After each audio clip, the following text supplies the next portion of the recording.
Production of Broad and High is funded in part by the Greater Columbus Arts Council, supporting arts, advancing culture, and connecting the community to artists, events, and classes at columbusmakesart.com. This time on Broad and High, a painter and cartoonist with Southside roots flourishes in Columbus. I could move, but I choose not to. That builds up Columbus. The childlike whimsy of artist Jordan Wong. A moderately confused artist explains life, one panel at a time. And music by Talisha Holmes and B-Jazz. This and more right now on Broad and High.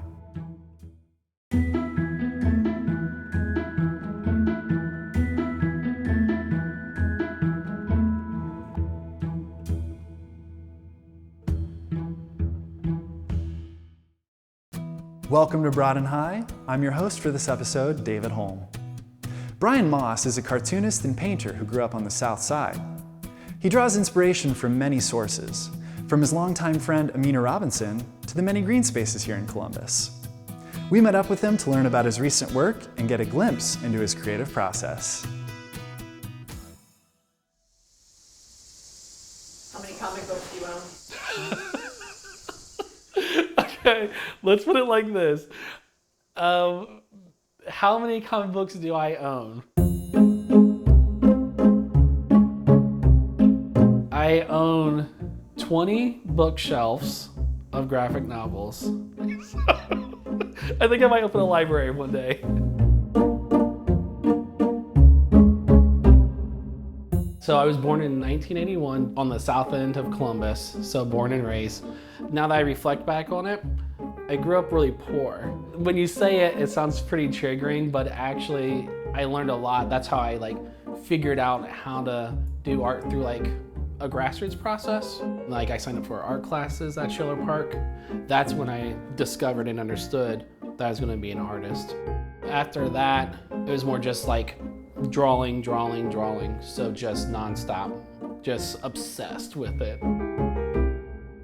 So when I was 10 or 11, that's when I discovered comic books. And then that's when it shifted. So then I was just drawing comics all the time.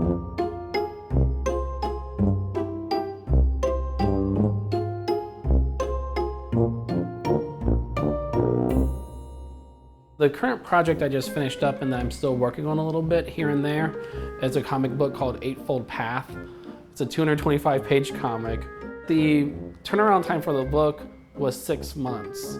So it was a team of us, about 6 to 8 people just working around the clock on this book.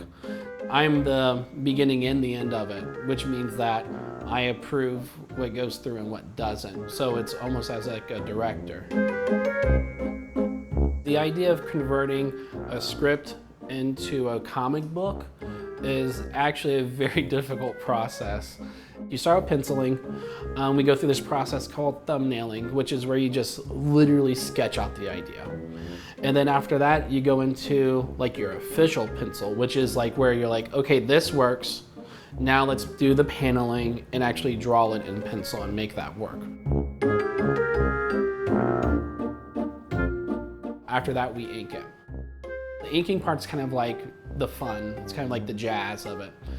And then after that, we scan it in, digitally color it. Now make this into this Hitchcockian masterpiece comic. They're all right, we build it while we fly.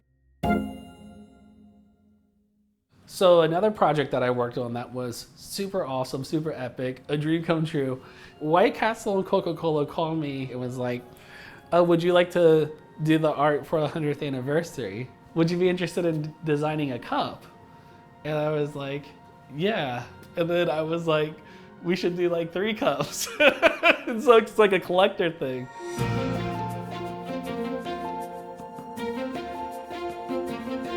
Now, I don't know about you guys, but I always wanted to design something like this. And even from when I was a kid, because what I really have a lot of passion about is actually making products cool.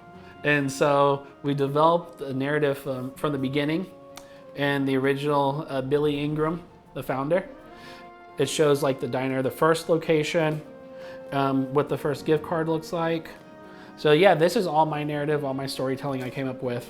And then obviously me there at the end, as any great Renaissance painter would do, which is include themselves into the masterpiece. So yeah, so if you get a chance, look for those cups online, you know?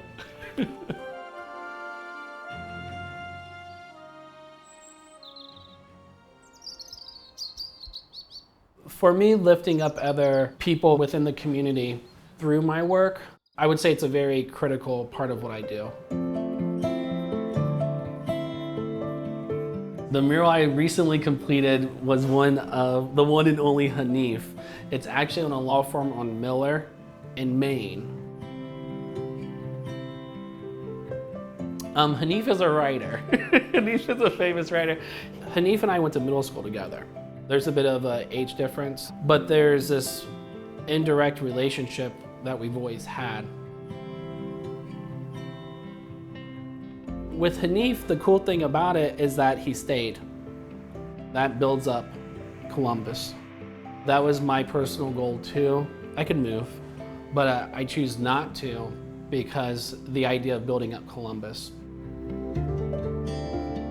We end up calling the mural the People's Mural because of how the community got behind it. The process for the People's Mural was to show Hanif as a mosaic.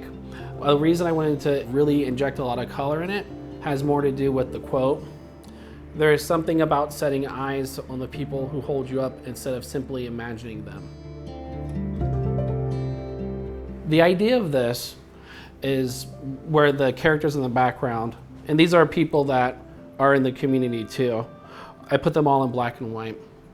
And I put Hanif in color because we realize as artists that we're like isolated in the sense we think we're isolated, and it's actually not the case.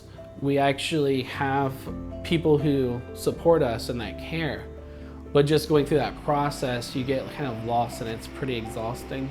So it has a lot of personal meaning when I designed this.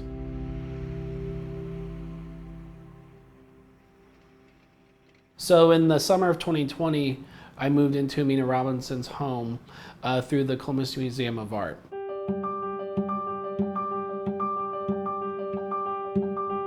Now what I served as was as the manager, but there's kind of like a duality to it, which was that Amina Robinson was my mentor. I met Amina Robinson when I started at the Columbus Museum of Art in May of 2001. So it had a higher purpose for me. It's a curated museum space, so you're essentially inside Amina Robinson. The spirit's definitely there, the energy's there. It was probably the least art productive I was, but the most healing process I've had. I was able to slow down and actually relax, you know, because of the residency, not having to worry about, you know, the finances and stuff like that. It's the only space where I can really fly, where I can just do whatever I want in it. You know, it's like a healing space, I would say.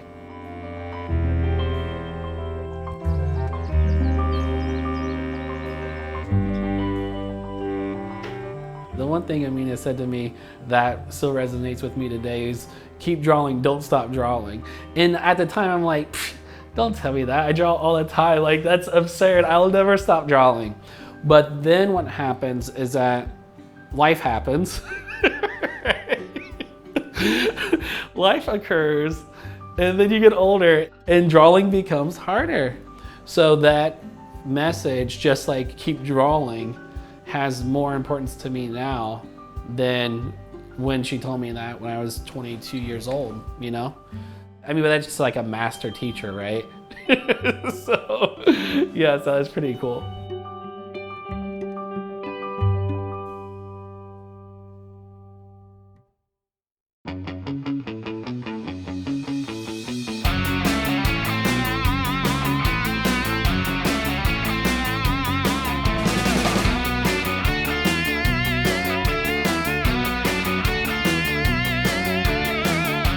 He goes by the handle Wongface, and maybe that's an indication of the humor and quirkiness in Jordan Wong's art.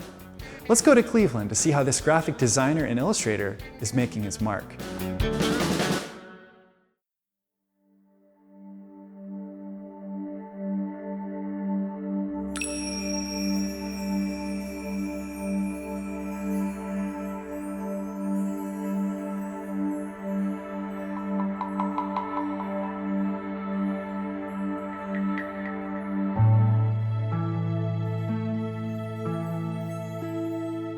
So the 10,000 things is a Taoist phrase that refers to, the universe, the world, pretty much all that's in existence, and it kind of relates also to the imagery of things that are flowing, ebbing and flowing, and just always shifting. I love the concept of energy. I love the concepts of, and visuals of movement, which I think have strong connections to life, to narratives, to human beings and growing. A lot of the choices I make connect to that.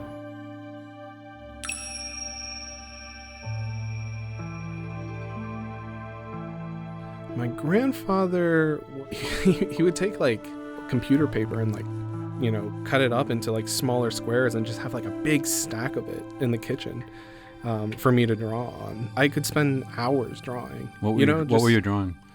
Oh,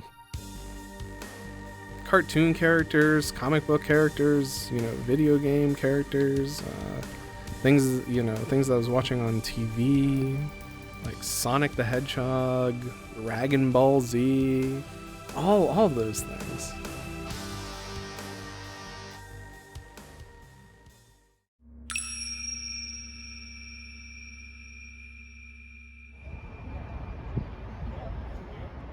This is Sun Wukong, and he's one of the main characters in Journey to the West, which is a classic Chinese novel written a long time ago. And there's a lot of, adaptations of this character. And I grew up watching the Journey to the West TV show that was made back in the 80s. So my grandmother would record this show and have it on VHS tapes for me to watch, and the story is just fantastical and really appeals to your imagination.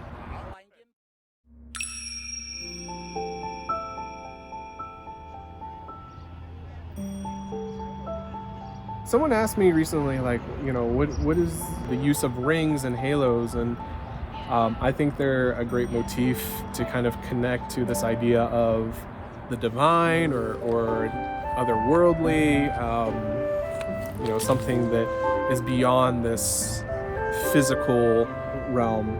To have this like halo or ring kind of like float around you like 24/7. It's just like this really cool, imaginative, scene.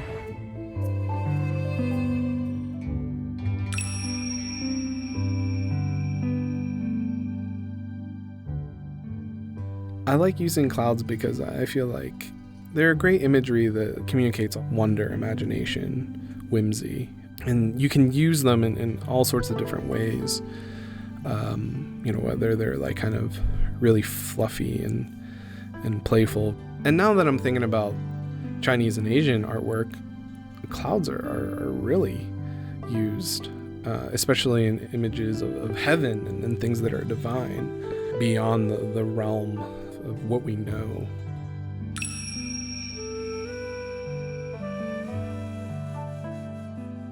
Yeah, hiding little versions of myself is kind of been like a new thing, just because the works that I've been doing recently are just so detailed, and there's so much going on that it's like, oh yeah, why not get away with hiding this like small version of myself? And it's kind of become a way to quote unquote sign my works.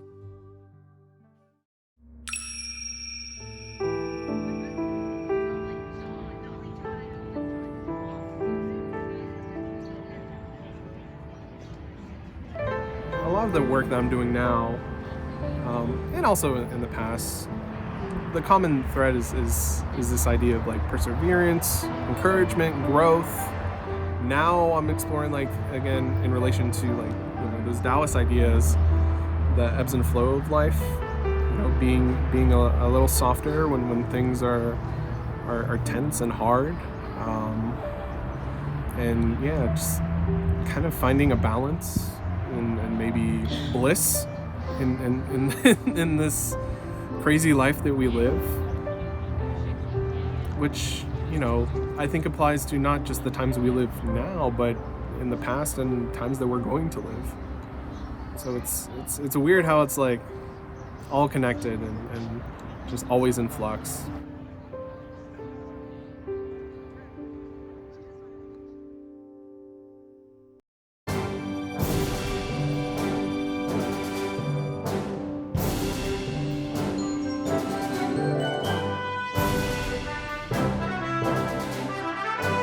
A lot of us can relate to Jeff Stahler's single-panel comic. The name of it is Moderately Confused. But that's only one part of Stahler's work as an artist. As we learned during a recent visit to Schiller Park, his vocation is also his hobby.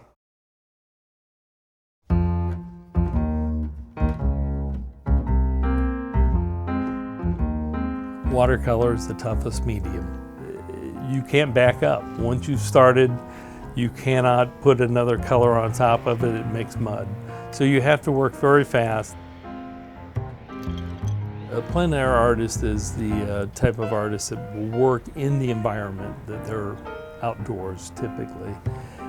Plein air is a French word and means outdoor painter.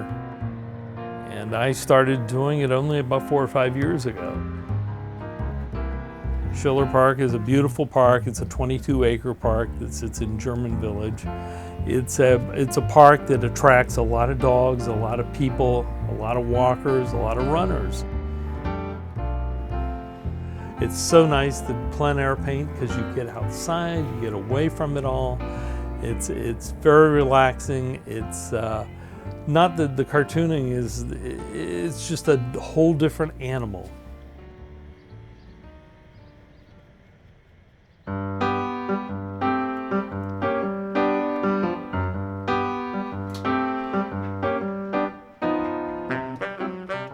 I'm a graduate of the Columbus College of Art and Design. I graduated in advertising with an illustration minor. I worked for several years in advertising, but I always wanted to cartoon. I did some cartooning for a magazine, actually a weekly newspaper in Columbus, Ohio. I was able to open another door, and it opened for me in Cincinnati, Ohio. And I was a cartoonist for them at the Cincinnati Post for 22 years.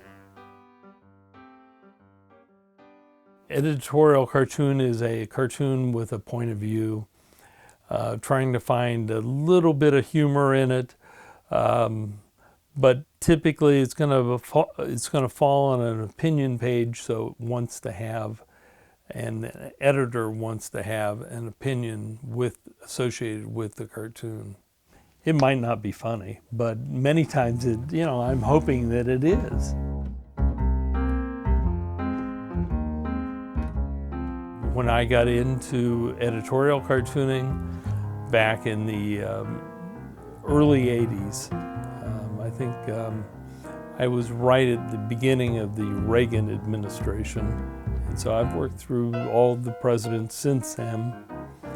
And they're all a challenge, and some of them are easier than others.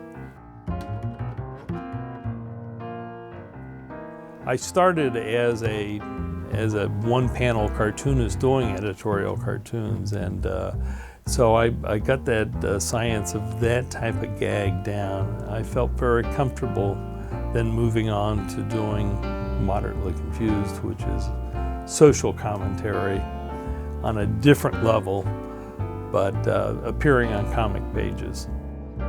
I'm contracted to do 3 to 4 editorial cartoons every week, and I do 6 daily panels for Moderately Confused. So it's a total of 9 cartoons 9 to 10 cartoons I do every week. I work 4 weeks in advance on Moderately Confused, whereas an editorial cartoon, I put it out the next day. You have to have thick skin in this business, but it's so rewarding, it's so much fun. And people always ask, so what's your favorite cartoon? And it's the one I did today.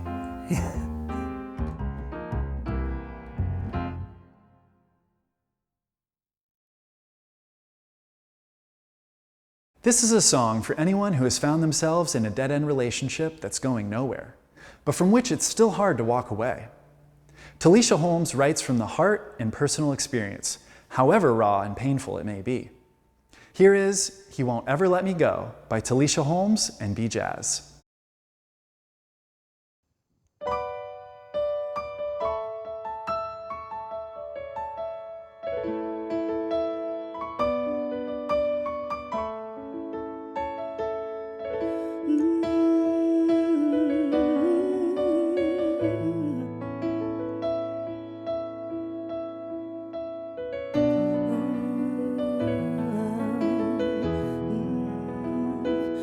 Gave my guns to criminals, my gold to thieves, my heart to Neanderthals, and my guts to the beast. I gave my bones to common dogs, and my life to Judas, my inner thoughts to politicians, and my trust to Brutus, but it never felt right. No, no, and it didn't feel okay. No, no, no, no, no, and it doesn't feel alright. No, no, and I can't sleep okay.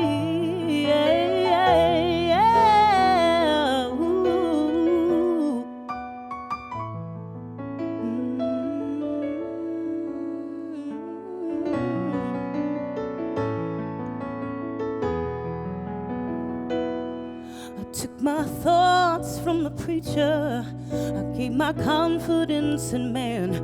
I built my hope on what was fleeting, I made a mansion in the sand. I gave my love to you only, my body to your hands. I placed my soul at your feet, and my life to your plans, but it doesn't feel alright, no. Doesn't feel okay, no. Hey, and it doesn't feel alright, no, no. And I can't sleep okay, hey, and it doesn't feel alright, no. And it doesn't feel okay.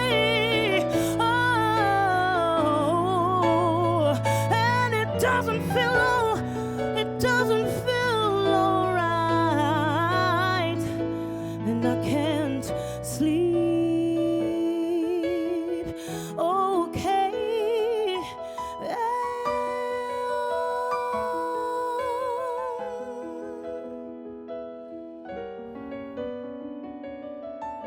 Why?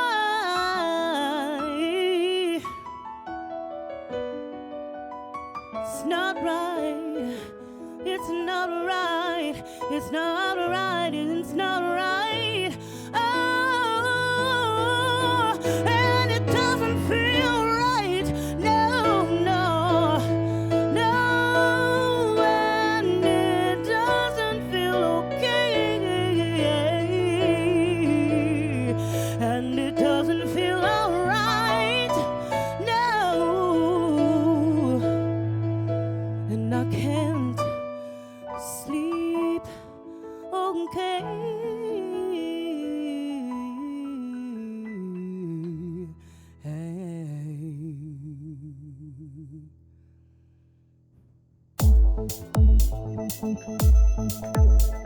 That's our show.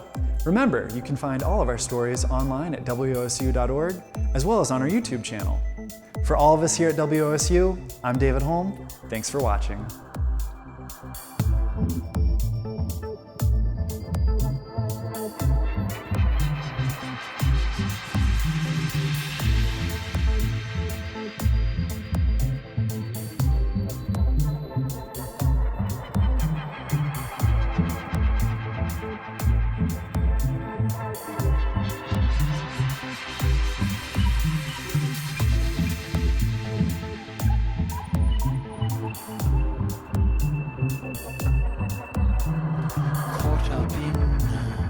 crystalline cumulus clouds rolling on my zoned out zoom, staring at the ground, sunshine brilliantly all around. Mid-morning, mid-June, we are the shadows.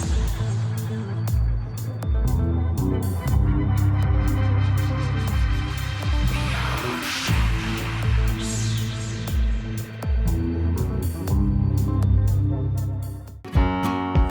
I've been told don't race against the tide. Maybe I could try to get the waters just in time.